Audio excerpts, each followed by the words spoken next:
Hi all welcome back to my YouTube channel. Okay, ಇವತ್ತು ನಮ್ಮ ಉತ್ತರ ಕರ್ನಾಟಕ ಸ್ಪೆಷಲ್ ಜೋಳದ ರೊಟ್ಟಿ ಮಾಡೋದು ಹೇಗಂತ ನೋಡೋಣ. ಯಾರಿಗೆ ಮಾಡೋಕ್ಕೆ ಬರಲ್ಲ ಅಂತ ಇರ್ತೀರೋ ಅವ್ರು ಈಸಿಯಾಗಿ ಹೇಗೆ ಮಾಡ್ಬೋದು ಅಂತ ನೋಡೋಣ. ಫಸ್ಟು ಹಿಟ್ಟನ್ನ ಚೆನ್ನಾಗಿ ಜಲ್ಡಿ ಮಾಡ್ಕೋಬೇಕು. ನೆಕ್ಸ್ಟು ಒಂದು ಸೈಡು ನೀರನ್ನ ಕಾಯಕ್ಕಿಡಬೇಕು. ಸೊ ಯಾಕಂತ ಹೇಳಿದರೆ ಇದರಲ್ಲೇ ನಾವು ಪಾತ್ರೆದಲ್ಲೇ ಹಿಟ್ಟು ಹಾಕ್ಕೊಂಡು ಕಲಿಸ್ಕೊಂಡ್ರೆ ಈಸಿಯಾಗಿ ಮಾಡ್ಬೋದು.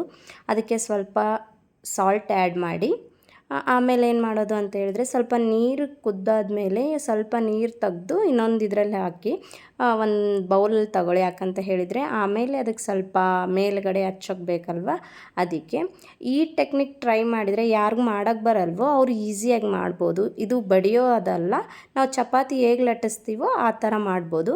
ಸೊ ಹಾಗಾಗಿ ಮತ್ತು ನೆಕ್ಸ್ಟ್ ಏನು ಮಾಡಿರಿ, ಅದು ಇದು ಮಾಡ್ಕೊಂಡಿದ್ದ ಹಿಟ್ಟನ್ನ ಇದರಲ್ಲೇ ನೀರು ಕುದಿಸಿರೋ ನೀರಲ್ಲೇ ಹಾಕಿ ನಾವು ಚೆನ್ನಾಗಿ ಕಲಿಸ್ಬೇಕು. ಅದು ಹಿಟ್ಟು ಸ್ವಲ್ಪ ಇದಾಗೋವರೆಗೂ ಚೆನ್ನಾಗಿ ಕಲಿಸ್ಬೇಕು.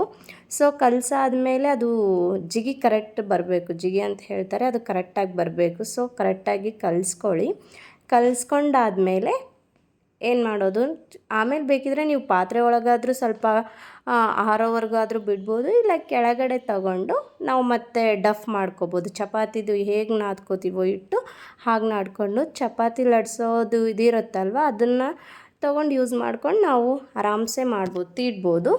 ಸೊ ಈಸಿಯಾಗಿ ಮಾಡ್ಕೋಬೋದು. ಯಾರ್ಯಾರು ಮಾಡೋಕ್ಕೆ ನನಗೂ ಬಡಿಯೋಕ್ಕೆ ಬರಲ್ಲ, ಸೊ ಯಾರ್ಯಾರು ಮಾಡೋಕ್ಕೆ ಕಷ್ಟ ಆಗುತ್ತಾ ಅಂತ ಹೇಳ್ತಾರೋ ನಾನು ಇದನ್ನೇ ಟ್ರೈ ಮಾಡ್ತೀನಿ. ನೀವು ಟ್ರೈ ಮಾಡಿ ನೋಡಿ, ಚೆನ್ನಾಗಿ ಬೇಗನೆ ಆಗುತ್ತೆ, ಚೆನ್ನಾಗಿ ಮಾಡ್ಬೋದು.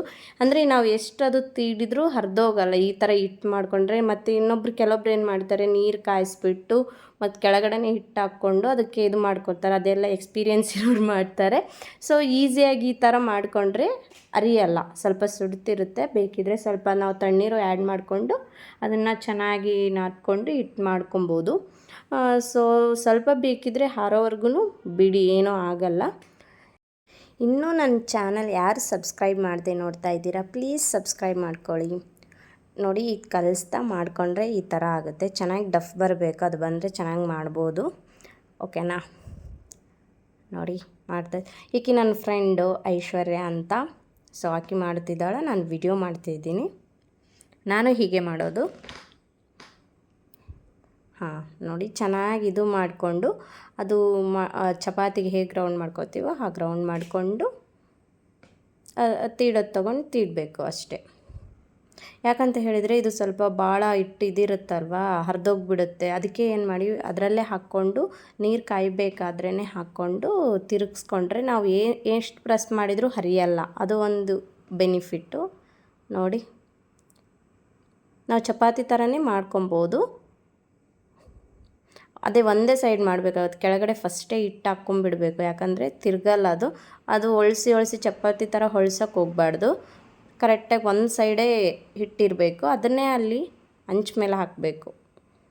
ಎರಡು ಸೈಡ್ ಹಿಟ್ಟು ಬರೋ ಹಾಗಿಲ್ಲ. ನೋಡಿ ಚೆನ್ನಾಗಿ ಬಂತು. ಸೊ ಈ ಕಡೆ ಹಂಚು ಕಾಯಕ್ಕೆ ಇಟ್ಟಿದ್ದೆ. ಸೊ ಅದನ್ನು ಎತ್ಬಿಟ್ಟು ಇದು ಹಾಕೋದು, ಕೆಳಗಡೆ ಇರೋದು ಹಿಟ್ಟನ್ನೇ ಮೇಲೆ ಮಾಡಬೇಕು. ಸೊ ಅಲ್ಲೇನು ಮಾಡಬೇಕು, ನೀರಿದಿತ್ತಲ್ವ ಅದನ್ನು ಹಚ್ಕೋಬೇಕು. ಹಚ್ಕೊಂಡಾದ್ಮೇಲೆ 2 ಮಿನಿಟ್ಸ್, ಆಲ್ರೆಡಿ ಹಂಚೇನಾದರೂ ಕಾದಿದ್ರೆ 2 ಮಿನಿಟ್ಸ್ ಬಿಡೋದು. ಸೊ 2 ಮಿನಿಟ್ಸಲ್ಲಿ ಆಲ್ರೆಡಿ ಅದು ಬೆಂದ್ಬಿಟ್ಟಿರುತ್ತೆ. ಸೊ ಈಸಿಯಾಗಿ ಎತ್ತಾಕ್ಬೋದು. ನೋಡಿ ಹೇಗೆ ಬರ್ತಾ ಇದೆ. ನೋಡಿ ಬಬಲ್ಸ್ ಬರ್ತಾ ಇದೆ. ನೆಕ್ಸ್ಟ್ ಸಾಕಾದ್ಮೇಲೆ ಈಗ ಆಗಿರುತ್ತೆ. ಚೆನ್ನಾಗಿ ಬೇಯಬೇಕು. ಈ ಥರ ಮಾಡಿದರೆ ಮೆತ್ತಗೂ ಆಗುತ್ತೆ, ರೊಟ್ಟಿ ಮೆತ್ತಗಿರುತ್ತೆ, ತಿನ್ನೋಕ್ಕೂ ಚೆನ್ನಾಗಿ ಬಂದಿರುತ್ತೆ.